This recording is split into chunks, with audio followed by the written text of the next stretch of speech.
Great, let's make a start. Welcome to Trinity Church Bristol. My name's Chris. I work for Trinity Church, and this is the first of 3 events designed to support people in lockdown. So we're really glad you've been able to join us. We're thinking about this topic of anxiety and related things like low mood and mental health. And so I thought I'd just run you through what is going to happen this evening. My wife Sylvia is going to introduce us to the topic and help us think about what anxiety is, why we worry, and how we can manage it. There will be a few exercises for us to do on our own. You won't be asked to share with the group or anything like that, so feel very comfortable. Then I'll speak briefly, looking at a couple of short passages from the Bible and thinking about how they relate to anxiety and worry. Sylvia's going to share some personal experience, and then I'll wrap up at the end and point us to some extra resources that might be helpful, and some other things that we've got coming up as well. We should be done and dusted by about 8:30 at the very latest. It is a school night after all, isn't it? So, Sylvia, over to you. Yeah, great. Thanks, Chris. I'm just going to share my screen. Just give me one moment just to do that.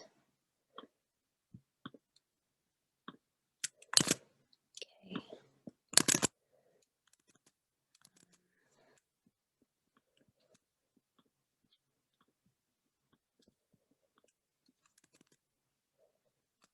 Great. Can everyone see that?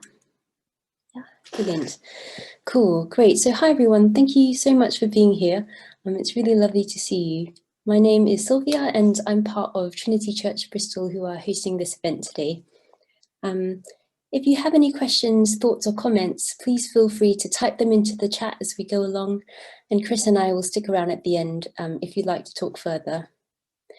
So the aim of this session is to provide you with some practical ways to help manage our anxiety. I'm not a medic. I don't have any professional training in this field. I'm just someone who worries a lot, and like everyone else, I'm trying to find ways of managing that. So most of the things I'll say comes from a book by Timothy Lane called Living Without Worry, and a resource by Vita Health Group on managing low mood. We'll explore some common practices that others have found beneficial. I hope that this can be a space for us to think through anxiety together in a supportive way.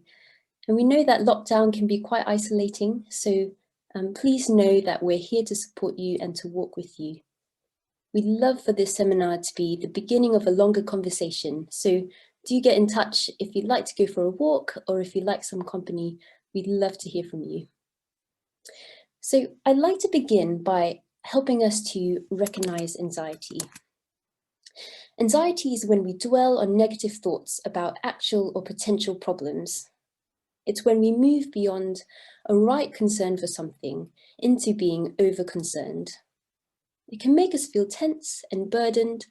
It might also have a wider effect. It can take up our time and energy. It might cause us to lose sleep or have an increased heart rate. Anxiety can affect absolutely anyone. We don't need to feel ashamed about that, particularly because our world is so full of uncertainty. It seems that there's no shortage of things to be anxious about.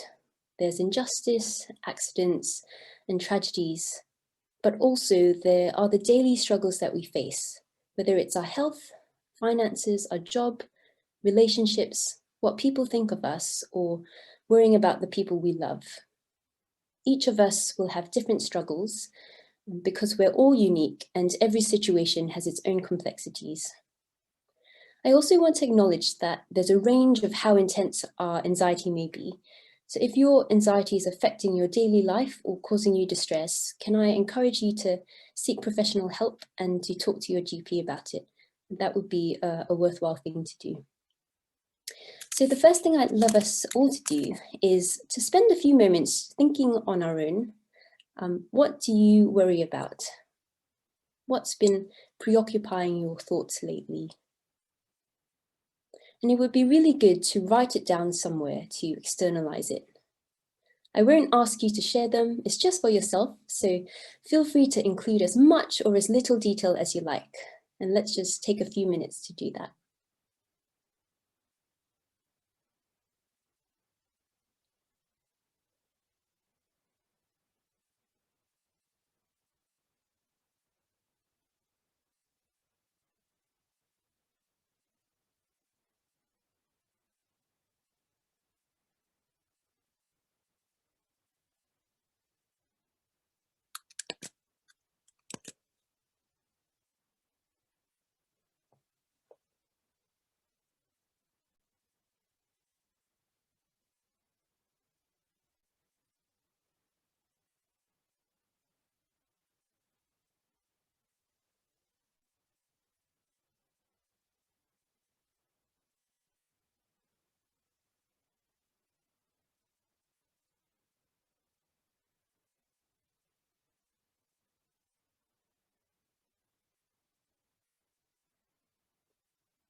Great.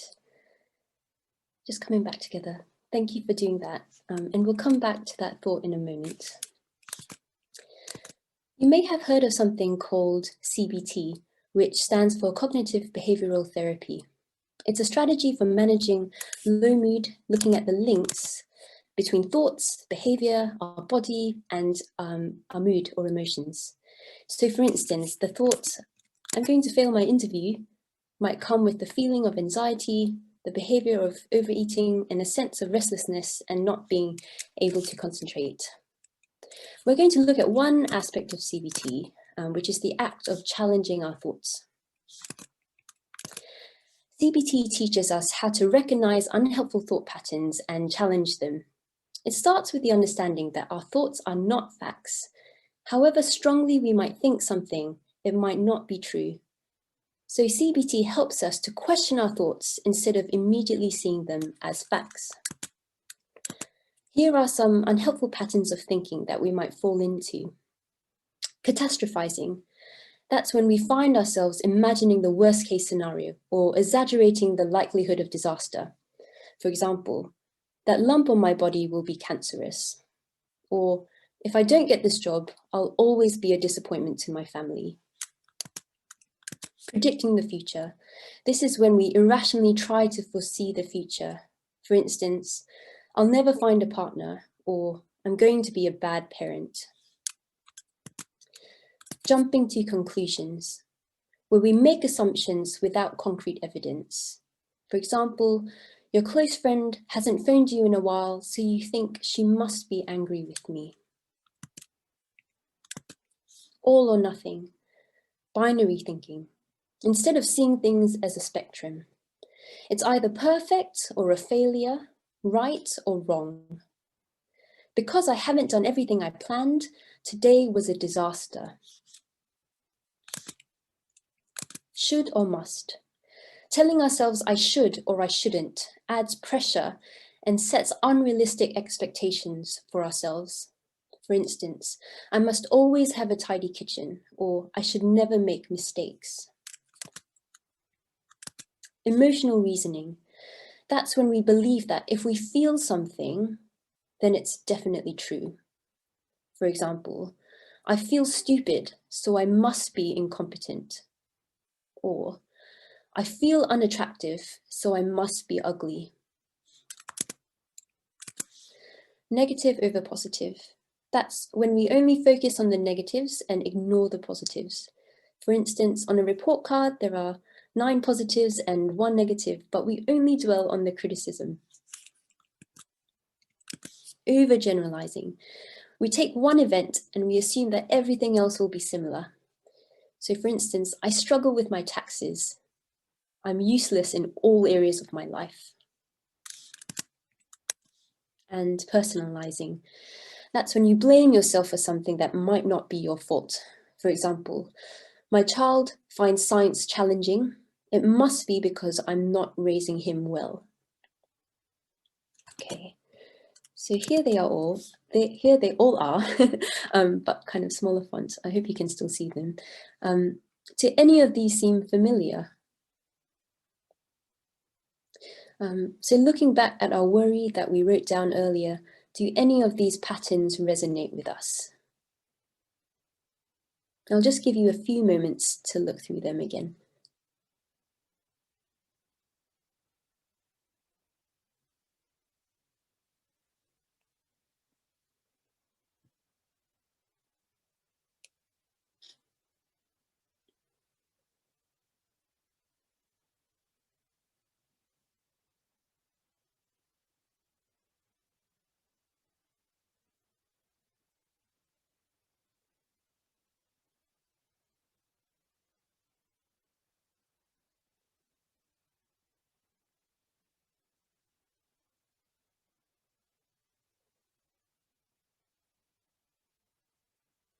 Okay, so now that we've identified our worry and connected it with a thought pattern, we're going to try and challenge our thoughts by looking for evidence that's for and against it. So let's say the situation is that your close friend hasn't phoned you in a while, and your thought is, she must be angry with me. So evidence that supports that might be she hasn't phoned in a while. And evidence against that might be she's been a close friend for 4 years. She's been busy with homeschooling her kids and is about to move house. If we're not able to find evidence against the original thought, we can think about these questions instead. So, what other explanations might there be? How likely is that to happen? How realistic are my expectations? And how might another person view this situation? I'm just going to give you a few more minutes to look for evidence for and against your particular thoughts.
Okay, do we need more time or is that enough time?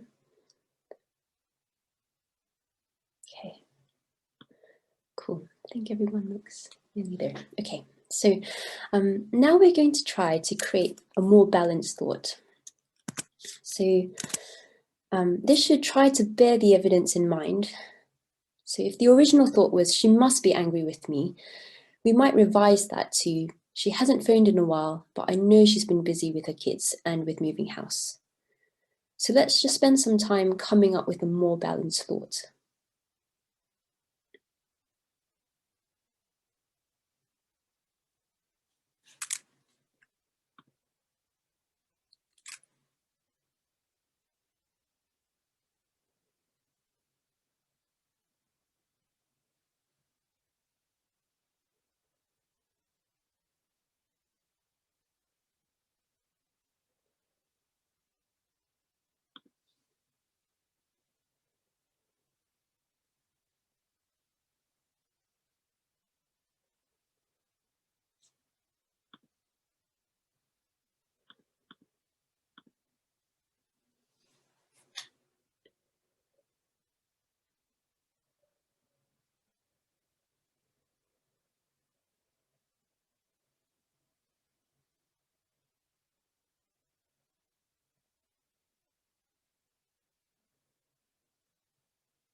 Okay, great.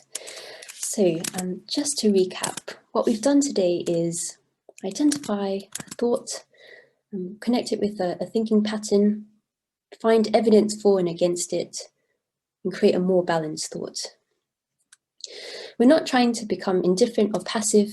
We just want to gently challenge our thoughts so that we don't automatically assume them to be facts.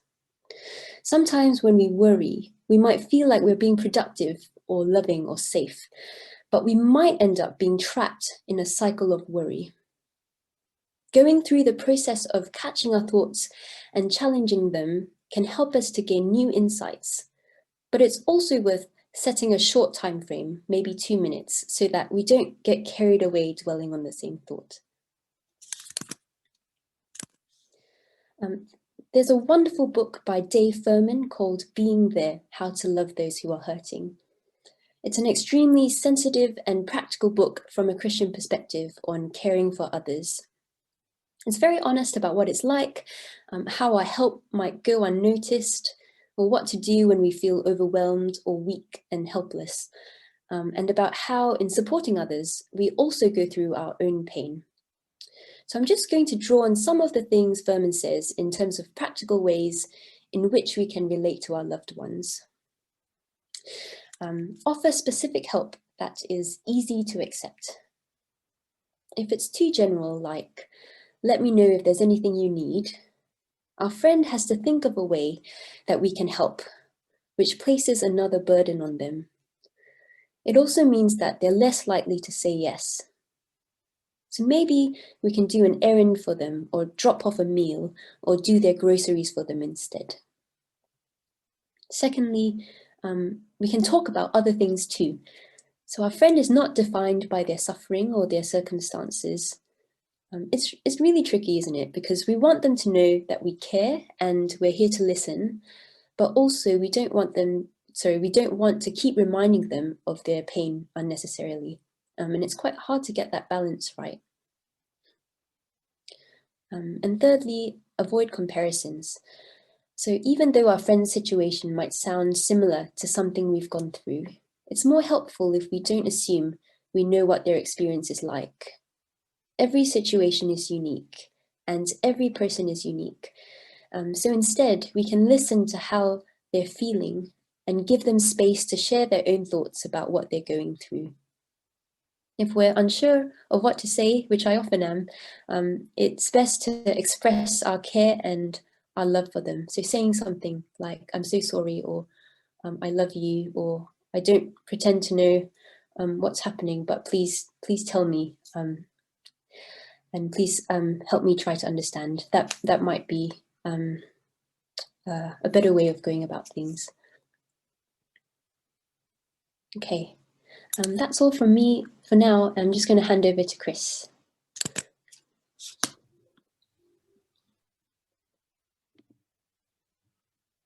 Brilliant. Let me figure out how to spotlight myself, which is kind of an egotistical thing to do, isn't it? How do I do that? There we are. Great. Some of those tools are of real practical use. I hope you found that helpful, and I hope at least that you know that if you are struggling with any of these things, you certainly aren't alone in feeling what you're feeling.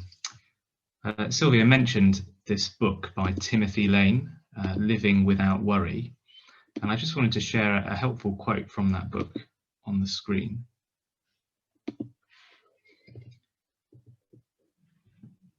So he's talking about what it takes to change, and he says real change is more than talking to yourself and trying to convince yourself to change.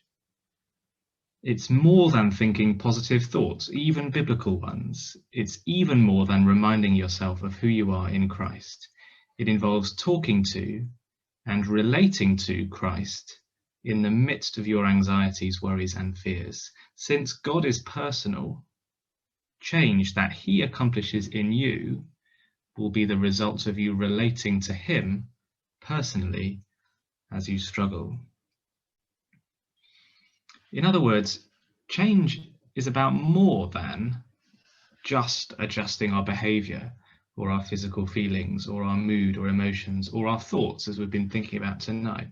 Those things are really helpful, and it is about doing all of those things, but doing them within the context of a relationship with God. Those things are all helpful, but the full package includes a relationship with God. This is the path to real change. Now, that might sound very alien to you, so I want to take a few minutes to think about this together. And I'm going to assume that we're from a range of different backgrounds, religious and non-religious. So why don't we just start by taking a moment to think about this question. What is God like? What do you think God is like? How would you answer that question? What's God like? Maybe write it down. I'll give us 30 seconds, so don't worry if it's not particularly profound and philosophical. What do you think God is like?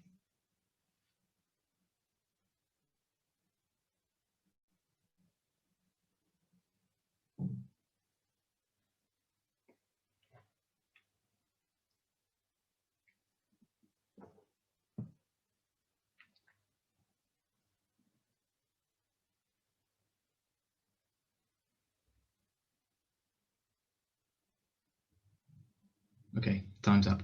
I'm sure we've got a range of answers. Maybe you think God is caring, but not very powerful. Well-meaning, but distant. Or powerful, but mean and spiteful. Or non-existent, or unknowable, or impersonal. A whole range of answers that we could have given.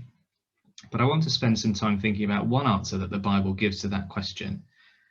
And the answer is this: the Lord is a shepherd.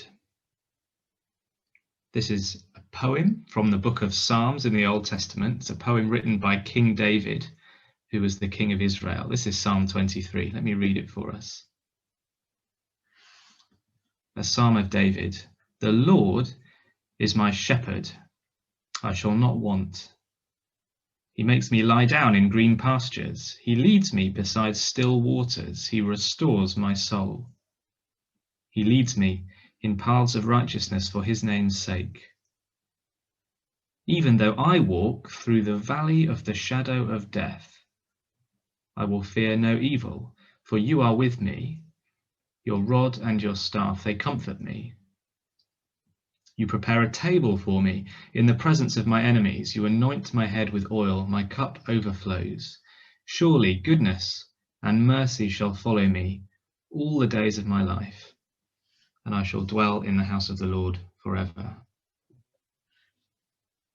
Shepherds. If you've grown up in the West, like me, you might have quite a sentimental view of what a shepherd is. We think of little children dressed up in ponchos and tea towels at Christmas, the nativity scenes, cuddling stuffed lambs.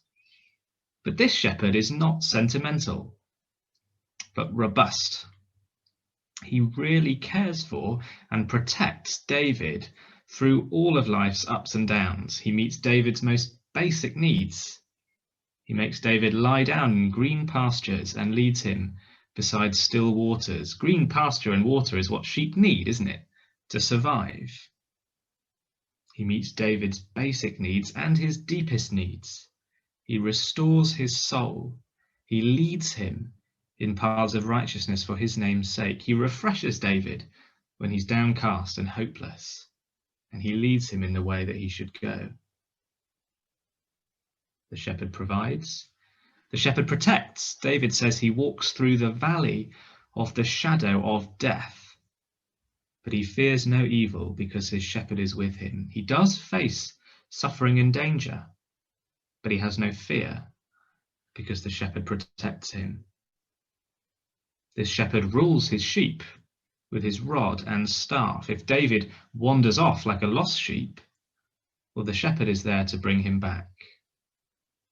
And this is a comfort to David. We might think that it would be better to be free to wander wherever we please, but David knows that wandering away from the Lord is not freedom at all. If a sheep wanders away from the shepherd, he's in trouble. And though David knows he is prone to wander, he's comforted by the thought that the Lord is there to bring him back. And this shepherd provides a feast for David right at the end, which is beyond the usual remit of a shepherd, isn't it? He prepares a table for David, despite the fact that he's surrounded by enemies that want to destroy him. The oil and the cup, they all point towards a feast being prepared for David. The shepherd provides a feast, a banquet, a party for this sheep once he's led it through the valley of death. God is a shepherd. This is the character of the God of the Bible: a provider, a restorer, a comforter, a protector, a ruler, a leader, a generous host. The Lord is a shepherd. But that quote talked about how change comes not just from thinking differently, but about dealing personally with God. God is personal. See, the psalm doesn't say the Lord is a shepherd, but rather the Lord is my shepherd. See, it's of no comfort in the midst of our anxiety to know that the Lord is a shepherd. What difference does it make if there is a God out there somewhere who is in some sense shepherdly, feels very far off, very remote, not helpful at all in the midst of worry? But David's saying something different. The Lord is my shepherd, personally. I am his sheep. The book of Psalms is littered with examples of David personally relating to God, crying out to him. The Lord is my shepherd. These things aren't just true of God, but they're true of God with respect to me, David says. He's not a provider, he's my provider. He's not a restorer, he's the restorer of my soul. He's not a protector, a ruler, a leader, but he's my protector, my ruler, my leader. This is how David relates to God personally. Now, by saying the Lord is my shepherd, he casts himself in the role of sheep. I don't know what you make of that. Perhaps if you were to be compared to an animal, you'd rather be called lion-hearted for your bravery, or cunning as a fox for your wit, or strong as an ox for your strength. But often in the Bible, people are called sheep. It's not very flattering, is it really? Sheep are pretty much defenseless, aren't they? When they're faced with a predator, they can't fight back. They don't have claws or talons or fangs with venom. They can't growl to intimidate a predator. There's a reason nobody has a guard sheep to protect their property. And they aren't fast or agile to run away. They are totally dependent on the shepherd. And the Bible says we're like sheep, sheep who wander astray. David casts himself in the role of sheep. And maybe that sounds offensive, but let me ask, how much of our anxiety comes because we worry about things that we cannot control? Things we have absolutely no hope of controlling and feel utterly defenseless against. How much of our anxiety comes because we think we do not need a shepherd? How much of our anxiety comes because we think we don't need a provider, a restorer, a protector, a ruler, or a leader?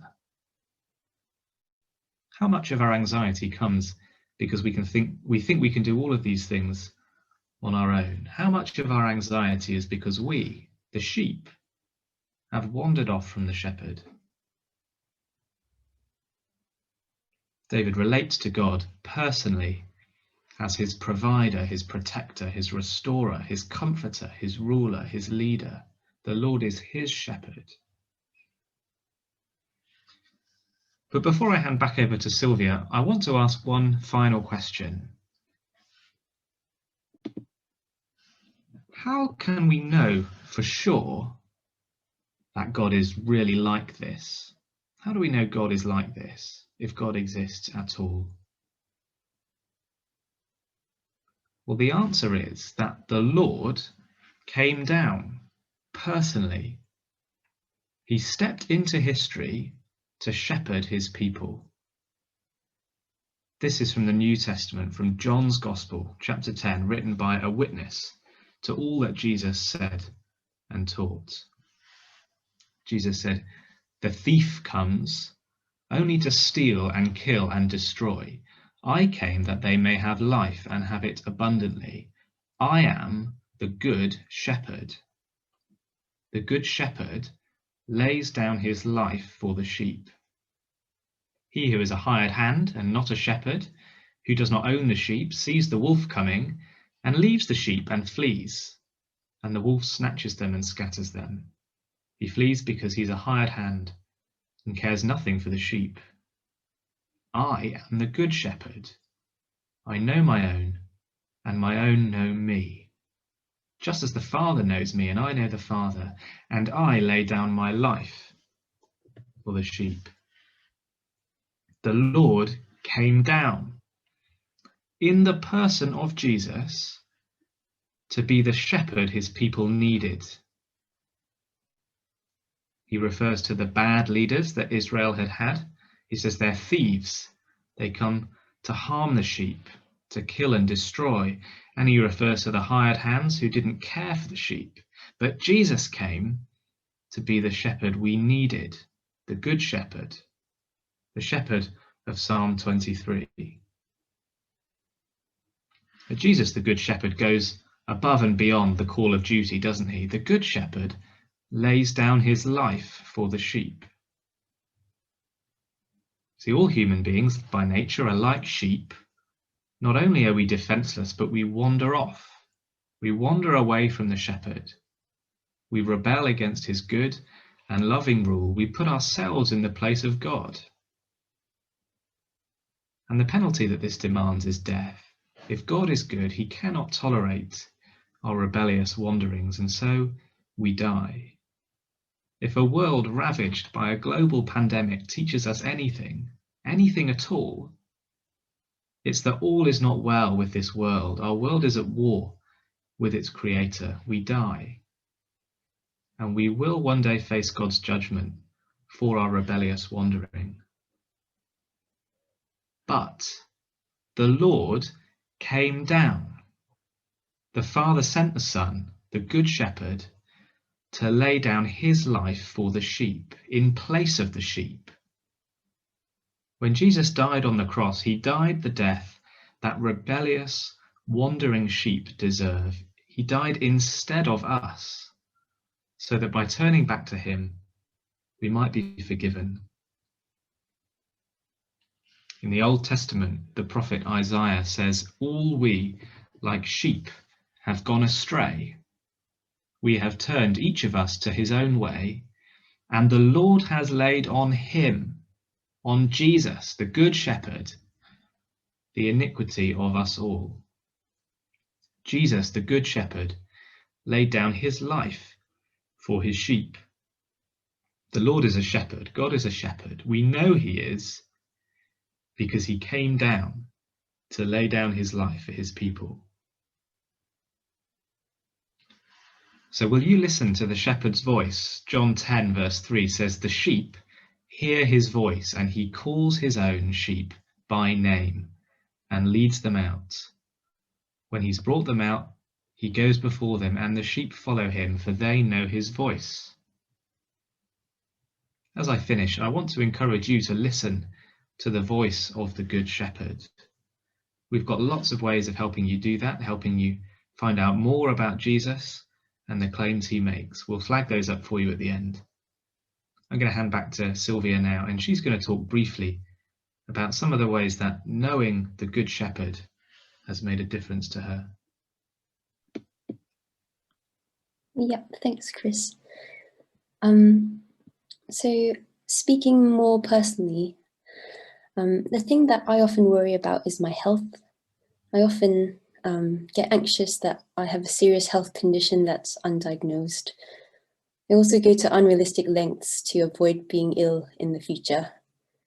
A few years ago, I felt this immense pressure to disinfect everything beyond what was sustainable. Otherwise, I thought I was being negligent.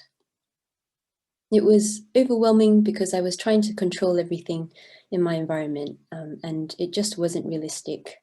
I just don't have control. And the thing that has helped me most is knowing that Jesus is powerful and the most compassionate person in the universe. I know my health will fail eventually. It's not something I can hang on to forever, and that's scary. But it amazes me that Jesus would willingly give up his life so that even when I die, I'll have eternal life with him. It means I don't need to be afraid. I'm safe regardless of my physical circumstances because I'm forgiven by Jesus. I know that when I die, I won't face God's anger for how I've treated him, but I'll get to spend eternity with him in a world that has no more suffering or pain or death. And there's a really beautiful quote in Timothy Lane's book that really resonated with me, and I'd love to share it with you. Sorry, I'm just going to get my PowerPoint back up.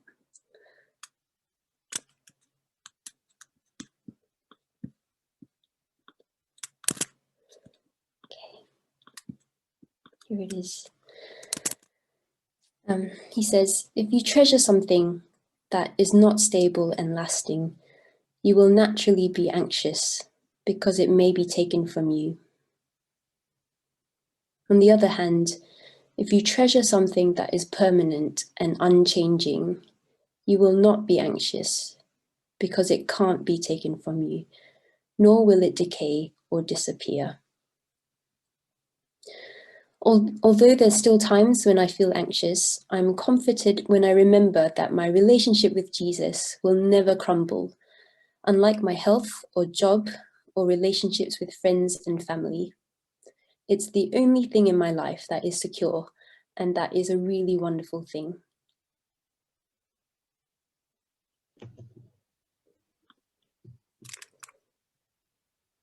Great, thanks so much, Sylvia. Thank you all very much for joining us. Just a few things as we close. I hope this has been a helpful start to a conversation for you. As we said, we hope that it might be the beginning of a longer conversation about some of the issues that have been raised. We've put together this little sheet of resources that looks like this. I hope you can see that. These are the books that Sylvia recommended and where you can get hold of them. Here are some other self-help resources that you might find useful. Here's some more on Jesus that you can look into, and this is how you might get in touch with us at the bottom there. If you want to take the conversation about Jesus further, there are a few ways you can do that. First would be to join us on a Sunday. So we meet every Sunday at 4 p.m. at the Elm Grove Centre, down towards the Arches off Redland Road. We're following the COVID guidelines, social distancing, so it's a brief meeting. We've got a talk from the Bible, some prayers, and that meeting's streamed on Zoom as well. You can find out how to join that on our website. Another way just be to get in touch with us. We'd love to hear from you about how you found the seminar. As Sylvia said, we want to be there to support you, and we'd love to give you a copy of John's Gospel to read. So get in touch if you'd like to chat or go for a walk. That would be great. We're running other events like this over the next 2 weeks. Next Thursday, we'll have a similar seminar on the topic of money, something that contributes to our worry as well, no doubt. There'll be some wisdom from the Bible on the topic, some practical help, suggestions around budgeting and expenses and so on. And then the Thursday after that, so 2 weeks today, we'll be learning to cook together. We're hosting a cooking demo, learning to cook some Indonesian noodles, which will be good fun. Looking further on into April, we're going to run a course called Christianity Explored, and that will give you a chance to look into Christianity and the claims of Jesus in a relaxed and informal way. If you'd like to contact us about any of those things, you can go to the contact page of our website, which looks like this. You see at the top here, you can find out how to join us on a Sunday. And if you fill in the contact form and type in Christianity Explored in the box like I have, then we'll know to send you an email about that. I shall pop the link in the chat.